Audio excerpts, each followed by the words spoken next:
Ganda ng RR nya. Yan guys, so napakaganda. Wow, lalim.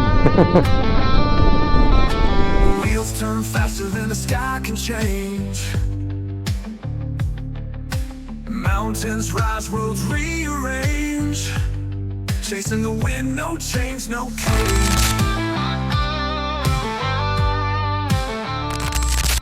Good morning guys. For today's video, maghahanap po tayo ng mapupuntahan.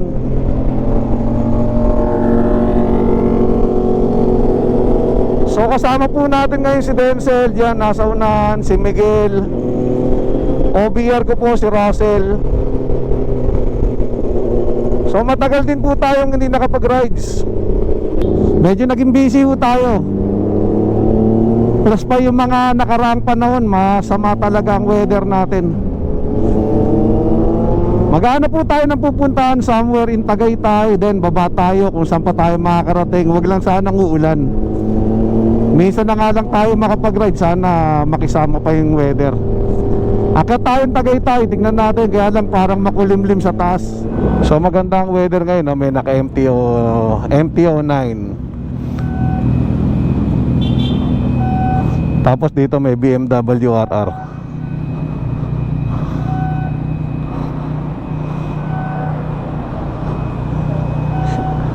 Shoutout sa inyong dalawa, ride safe.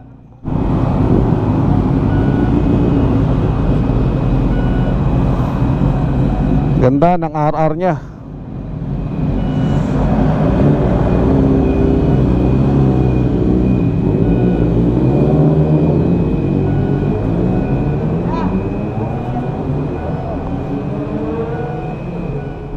So guys, kung makikisama yung weather, after nating magpagas, nag-usap kami mag-aama, try daw po natin bumaba sa Blackwall. Pagkakito natin ng Tagaytay, pababa tayo ng Blackwall. Alamin natin yung present situation dyan. Kasi nung mga nakaraan nagbabagyo, baka may mga landslide ngayon dyan. Sana naman okay yung daan. So para sa hindi nakakaalam, yung Blackwall, yan po yung Tagaytay Laurel Road. So marami po talagang umiiwas dyan. Iniiwasan nila yung daan na yan. Kasi kung mahirap yung daan sa Sampaloc, mas grabe po ahon dyan. Kaya po talaga yung iba, lalo na yung mga hindi pamilya dyan, iniiwasan po yung daan na yan. So kung may highlights natin, tignan nyo kung bakit sila iniiwasan. Bakit siya iniiwasan yung daanan na yan.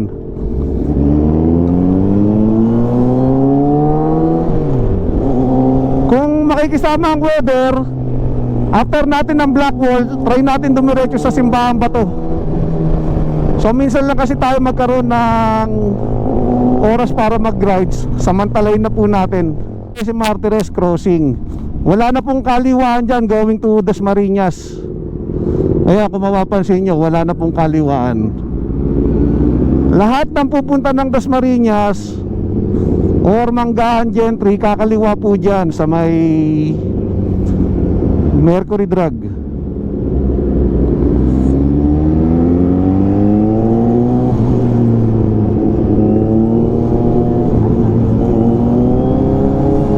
So ayan, kakaliwa po sila dyan. Tayo, didiretso tayo papuntang Indang. Yan ang Cavite Provincial Jail. Yan. Yung nasa right side ko, yun din yung JM, General Emilio Aguinaldo Medical Hospital. So kung pupunta ko kayo ng Blackwall, kami ng Tansa, kung manggagaling ko kayo ng Tansa, ito yung best na dadaanan. Diretsuhin nyo lang po yung Tagaytay sa 13 Road. Pagdating nyo ng 13, diretsuhin nyo lang po papuntang Indang. Ito yung arko. Parang kumukulimlim. So chill ride lang sana tayo. Kaya lang mukhang kumukulimlim.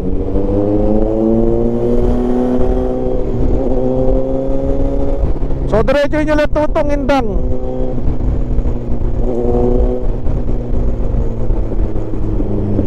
Kung kayo naman ay manggagaling sa Manila, pwede kayo doon sa Tagaytay Rotonda. Yung iba bumababa ng Sampaloc. Iniiwasan po nila yung black wall kung pupunta po sila ng Simbahang Bato. Okay guys, ito ang problema. Akala ko talagang malamig na yung hangin dahil nasa Indang na tayo. Umuulan na, lumalakas na. Okay, papunta tayo ng Indang guys. Tatagusin natin yung bayan, tapos akyat tayo ng Alfonso. Kasi papunta rin sa black wall. Kung makikita nyo, kung alam nyo yung arko sa may Alfonso, Amuyong yata yung barangay na yan.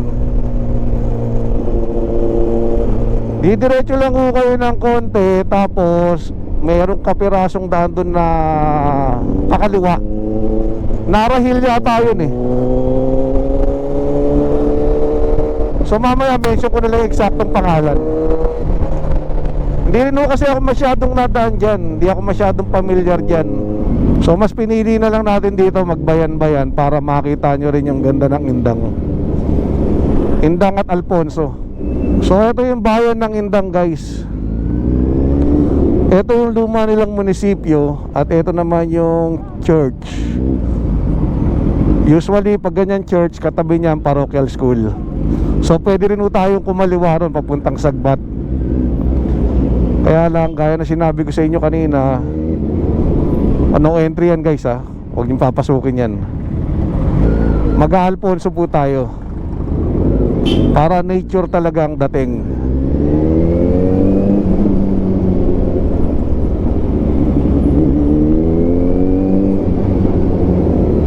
So medyo tumigil yung ulan guys. Sana naman huwag na siyang tumuloy. Ito yung pinaka bayan.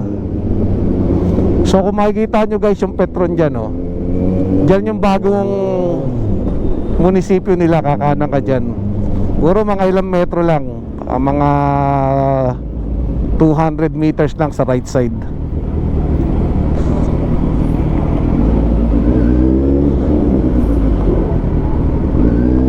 So ayan guys, papuntang Naik din yan. Doon sa gawing kanan, nandun yung bagong munisipyo. Kaya lang one way, dyan po yung kanilang public market. Indang public market po doon. At as always, ito po yung flying school ng mga magigiting nating sabongero.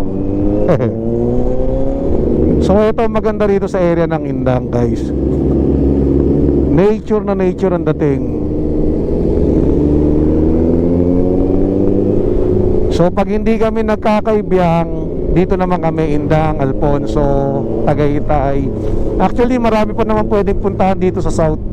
So dito sa part ng Indang na to guys, maaraw. Though hindi ganun kainit, pero maaraw. Okay na yan, kaysa naman maambon.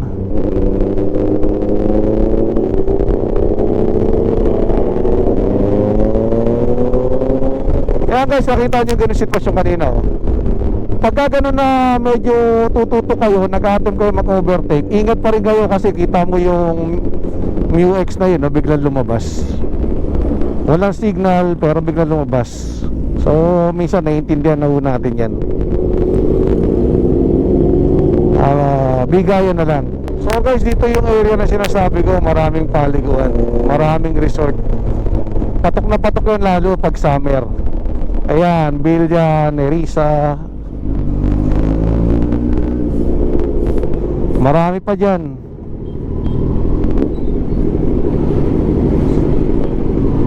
So ang amoy ng paligid niya guys, amoy dahon. Pagka ganyan, amoy dahon, amoy pupo ng baka. Alam na alam mo na sa probinsya ka na. So guys, andito na po tayo sa Alfonso.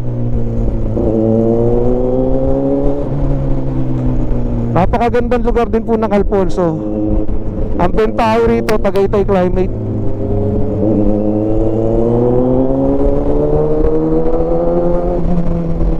Yung tumbok po na yan, yun yung plaza. Tapos sa right side po niya, yan po yung munisipyo. At dyan din po yung church. Ito po yung munisipyo. Yan.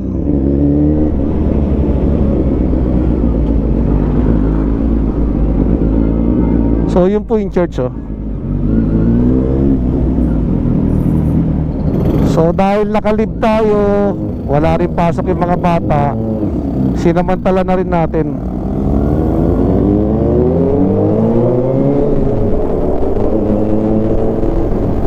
Naggala na rin tayo para medyo ma-relax naman. Galing po kasi tayo sa biyahe nung nakaraan.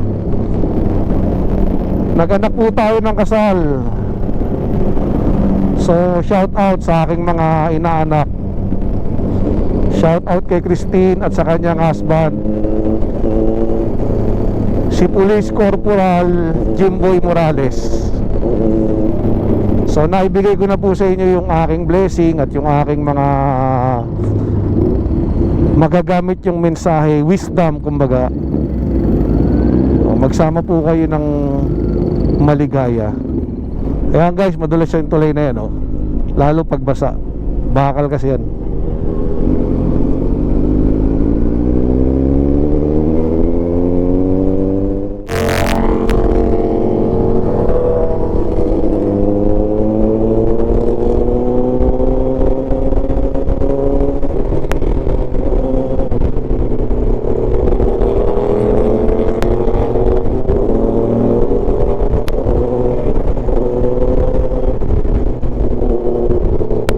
Diretso nyo lang to guys. Ang labas po nito Tagaytay na Sugbo Road.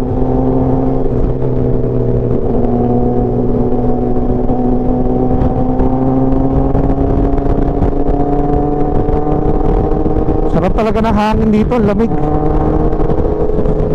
Medyo kumukulimlim lang. Sana talaga wag umulan para hindi ma-spoil yung ating lakad. So nandito na tayo guys sa Barangay Amuyong.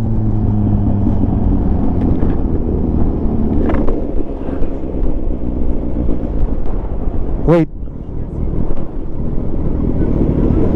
Bakit niya tayo pinapakanan? So guys, kakaliwa tayo. Pinakakanan kasi tayo ni Waze. Hindi ko lang alam kung bakit niya tayo pinapakaliwa, pero dapat talaga hindi ko lang alam bakit niya tayo pinapakanan, pero dapat talaga kaliwa tayo. Kasi kung kumanan tayo doon, joke na highway eh.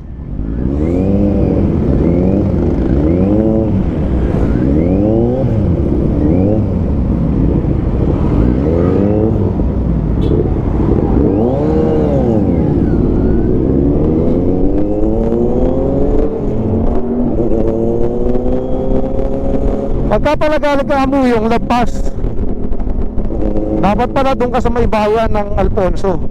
So right tayo guys, andito na po tayo sa Tagaytay Twin Lakes.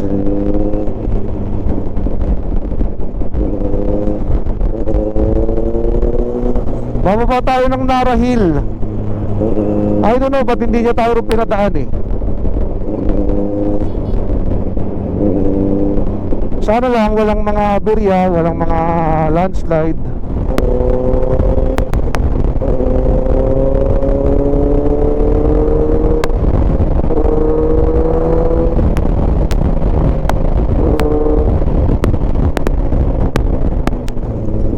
Naku, na-off ko yung camera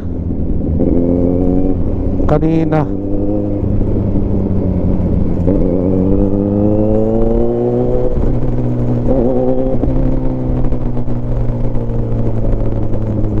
Yan guys, so napakaganda.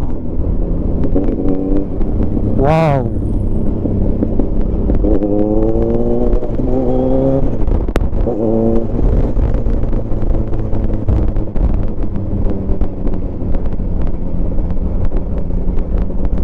Yan ang Taal Lake guys. So dito medyo maluwag.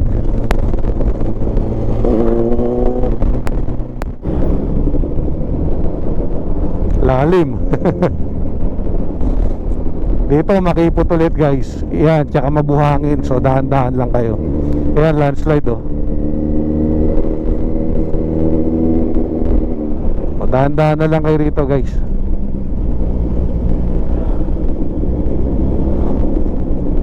Okay, lalo tong area na to. Hindi lang ako sigurado kung pwede sa 4 wheels to.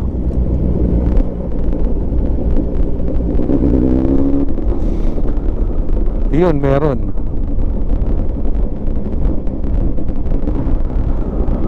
Baka taga rito lang yan, kaya niya mas pinilin dumaan dito. So guys, kung first time nyo rito, magdoble ingat talaga kayo. Ito, ang kipot ng daanan, oh. Tapos napakalalim. Para siyang ginawan ng daanan sa ibabaw ng bundok. Yan, siguruhin nyo na okay yung brakes nyo.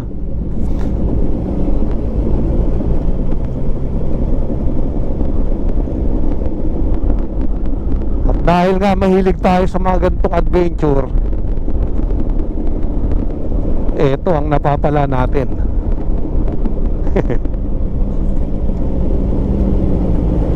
Check your brakes at biglang kumakanan ng palalim.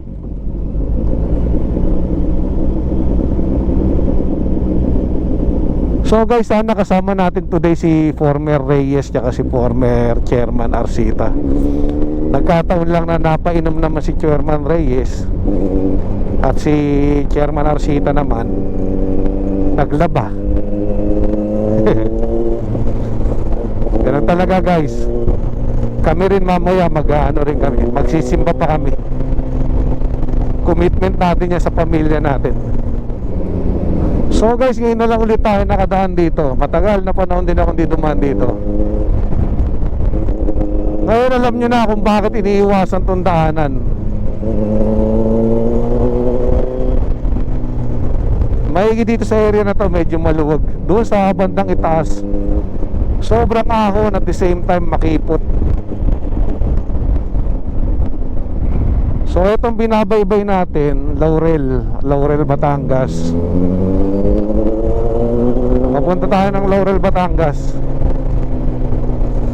Dahil nakisama yung panahon, idiretso na rin po natin ng Simbahang Bato. So dito tayo, papunta tayo ng Simbahang Bato.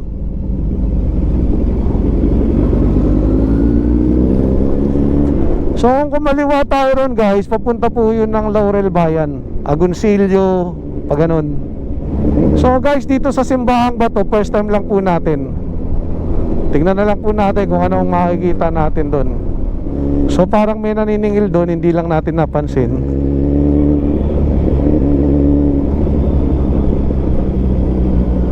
Ito ay tulay. So nagde-dredging. So yan, may arko naman, may mga signage, Simbahang Bato. Di naman po kayo maliligaw. Di ko lang malaman kung nasa yung mga kasama ko. Yun, natabunan ng dalawang sakyan. So kung galing ka pala ng Tagaytay, mas mabilis dumaan dyan sa Nara Hill. Ito, may nakalagay naman Simbahang Bato. So, hindi na kayo maliligaw. Kanan ha. So yung mga sasakyan po pala na ito ay papunta lahat doon. Talagang dadayuin mo tong area kasi walang sasakyan na palabas at papasok. Pwede na rito.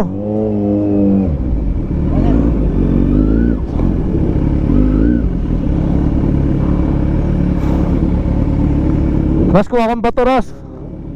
So dito tayo sa gilid.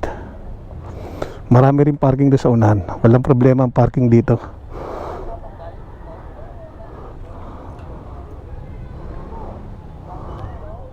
Road papunta rito. Yan, maraming pwedeng paradahan.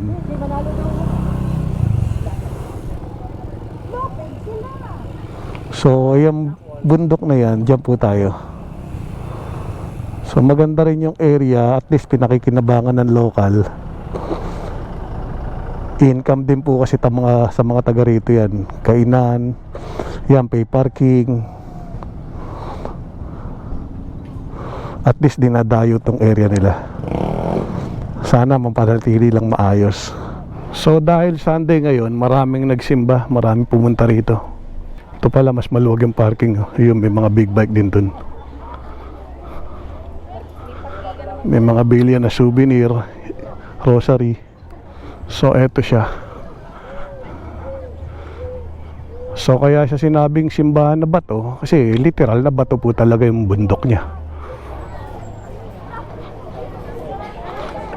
May kainan din pala ron, Bachoy Hilomi.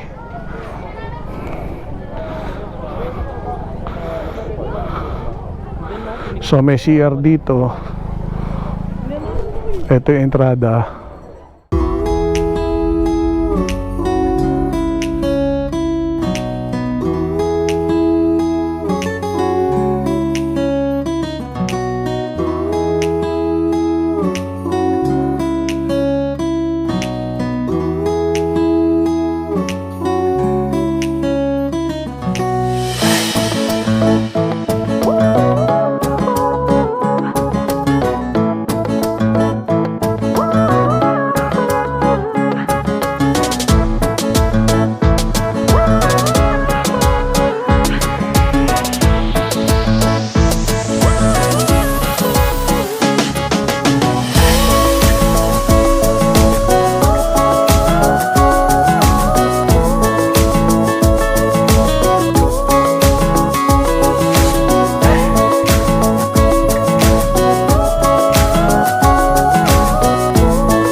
Okay guys, tapos na po tayo magsimba. Napunta na natin yung simbahang bato.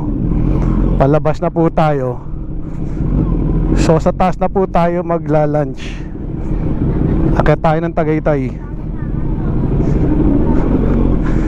Doon na lang po ulit tayo dadaan sa dinaanan natin sa may Black Wall.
Okay guys, girap na po tayo.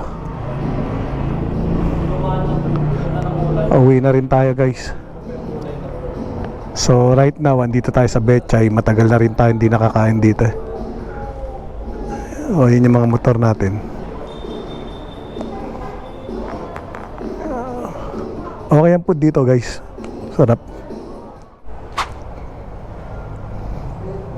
So wrap up tayo guys. Nag-rides tayo papunta ng Simbahang Bato. Doon tayo dumaan sa Black Wall na tinatawag. I don't know bakit Black Wall ang tawag doon. Paki-comment na lang kung bakit. Common din known siya as Black Wall, Tagaytay. So pinakita lang natin papunta at pabalik kung bakit iniiwasan yung daan na yan. So at least kayo na makaka-witness kung gaano katarik at saka kakipot yung ibang portion niya. Then dyan na po tayo sa Betchay nag-lunch dito sa Tagaytay. So all in all, okay naman po yung rides natin. So okay naman yung rides natin. Nakisama yung weather. Eto nga, time check 12:10. Napakainit. Dahil nga nasa Tagaytay tayo, hindi natin masyadong iniinday yung init. Pero kanina kasi umulan.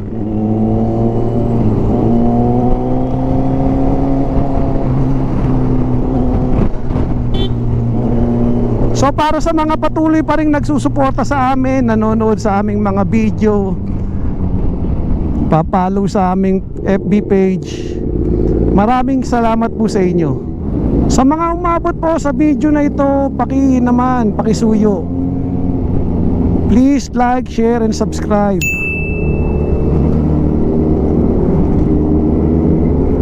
Our YouTube channel and follow our FB page para mas ma-update pa po kayo sa iba naming mga biyahe.